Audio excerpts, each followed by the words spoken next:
Now, some challenges for you. Jot these down. I'm going to go through them very quickly now as we rush to a conclusion here in about 13 minutes.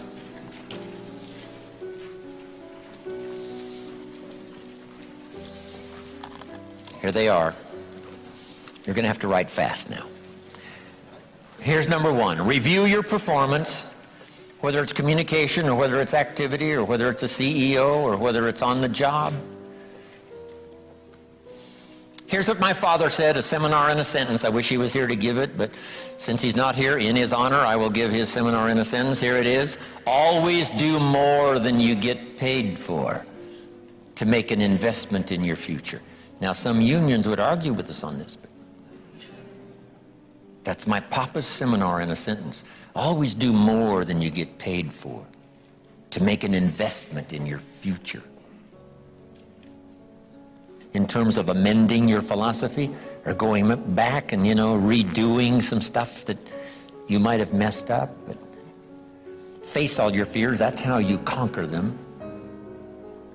Don't dismiss them. Just face them. Say, here's what I'm afraid of. I wonder what I could do to change that. Here's the next one. Exercise your willpower to change direction. You don't have to keep doing what you've done the last 6 years if it's not yielding you the benefits you want. In the seminar I do for Jerry, my mentor helped me to review the last 6 years so I wouldn't repeat those errors the next 6. See, if you're a goose, you have no choice to do the next 6 like you did the last 6.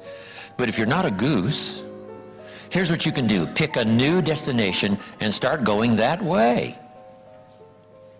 You say, well, I've done this for the last 2 years. I'll probably have to do it another 2. And the answer is no, not in a million years.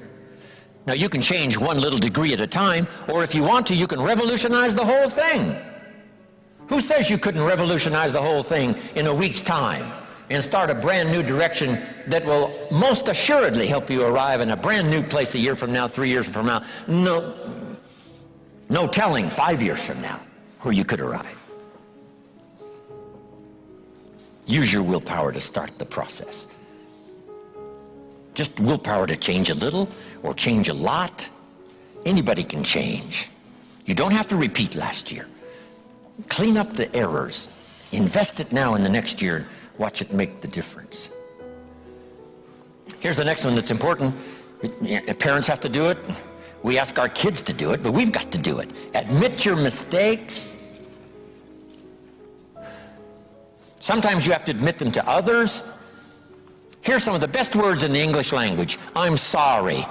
The reason why those are good words is because it could start a whole new relationship. It could start 2 people going in a whole new direction. I'm sorry. Simple, easy, not easy, but if you get this done, the turnaround can be dramatic. The early years can be big in payoff. And here's the big one. Admit your mistakes to yourself. You don't have to babble about them to everybody in the neighborhood. But it doesn't hurt to sit down and have a conversation with yourself and say, there's no use kidding myself. Here's where I really am. I've got pennies in my pocket and I got nothing in the bank. That's what I said after the Girl Scout left my door. I had a conversation with myself. And I said, I don't want this to happen anymore. Next, refine your goals. I don't know what ambitions you've had up until now, but this weekend would be a good time to start the process. We're going to talk about our goals workshop before our session is over this weekend. Maybe that will help stimulate you to set some higher goals, reach for some higher purpose, go for something beyond what you thought you could do. By the time this weekend's over, you might double, triple, quadruple the amount of goals, purpose, all the things you think you can accomplish. You could multiply that by 10 by the time we finish here on Sunday. Here's the next one. Believe in yourself. Yes, you got to believe in God, and you got to believe in the community, and you've got to believe in the possibilities. You've got to believe in the economy. You've got to believe that tomorrow can be better than today. But here's the big one. Believe in yourself. There isn't a skill you can't learn. There isn't a discipline you can't try. There isn't a class you couldn't take. There isn't a book you couldn't read. If it's written in some other language, you just get it translated and read it. Here's the next one. Ask for wisdom. This is communication of the highest source. Ask for wisdom. Ask for wisdom that creates answers. Ask for the wisdom that creates faith to believe things are possible.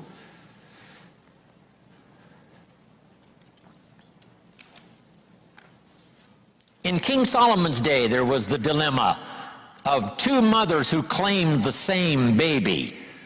And the question was, whose baby is this? This mother says, it's mine. The other mother says, no, it's mine. Solomon said, bring me the baby.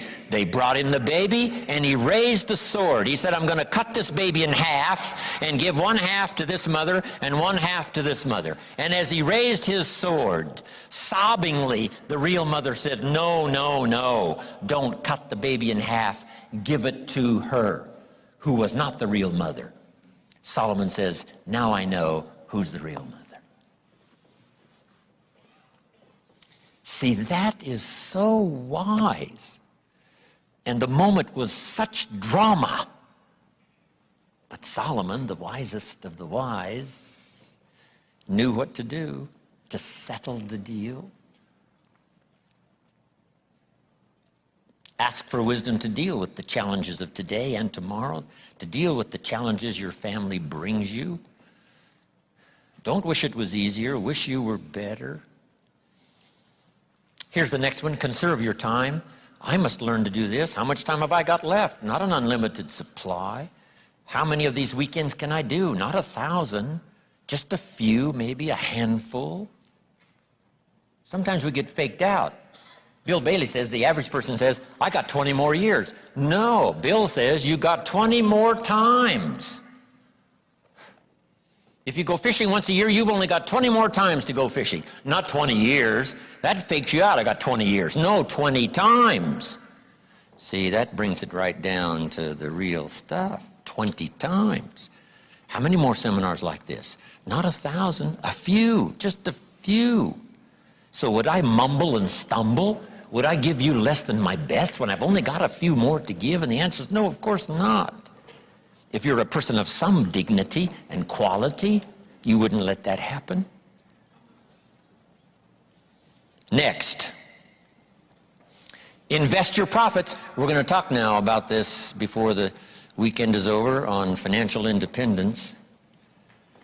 And I'm going to give you some excellent advice. Here was one of the philosophies Mr. Schoaf gave me, along with Mary Kay. Here's what he said. Profits are better than wages. Wages make you a living. Profits make you a fortune. Mary Kay and I went for that. Wow. Could we start earning profits while we're making a living? The answer is yes. I went berserk. Here's one now. Protect your family. These are troublesome times. Not that they haven't been troublesome times for 6,000 years. At school, troublesome times. I know a wonderful mother and a wonderful father who had two boys. In school, they went two different directions, and one became a model citizen and the other one went to jail. Wow.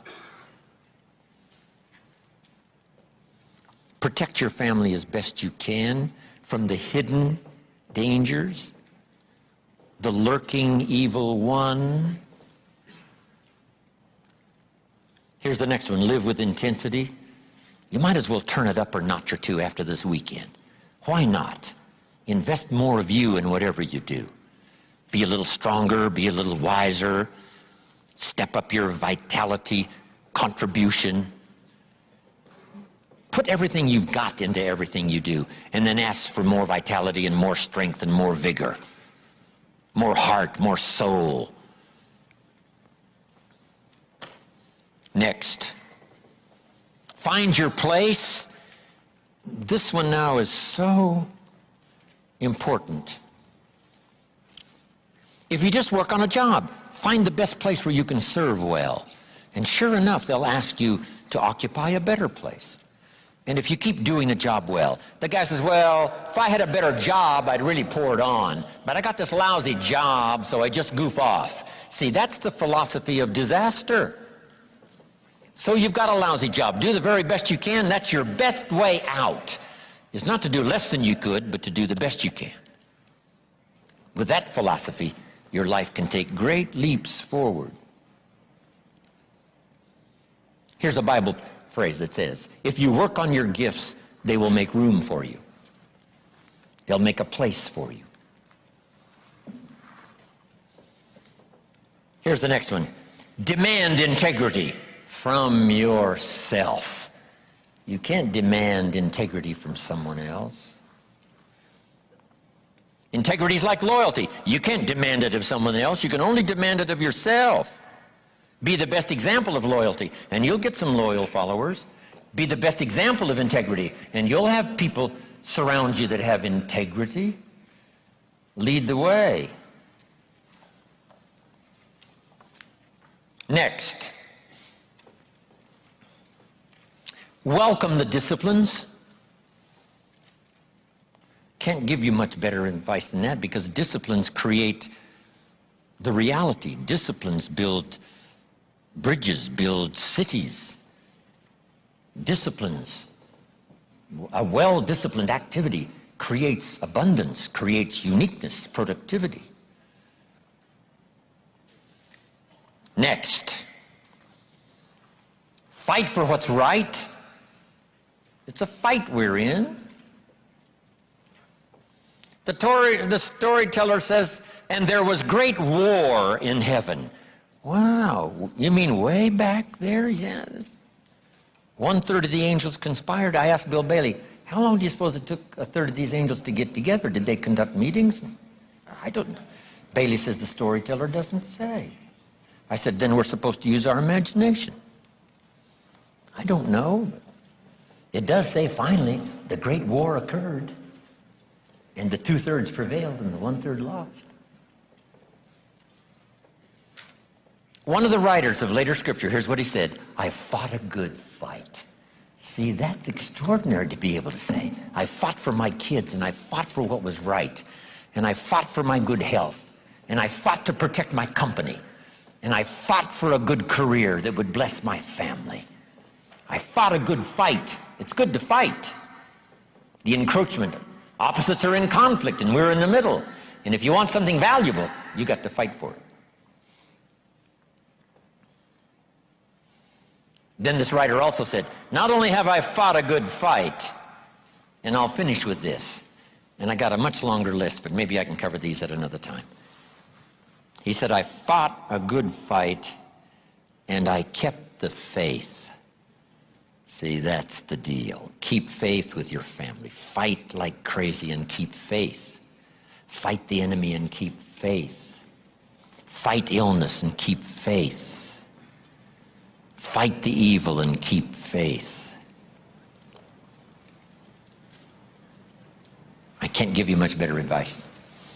So thank you very much for your attention. I appreciate it.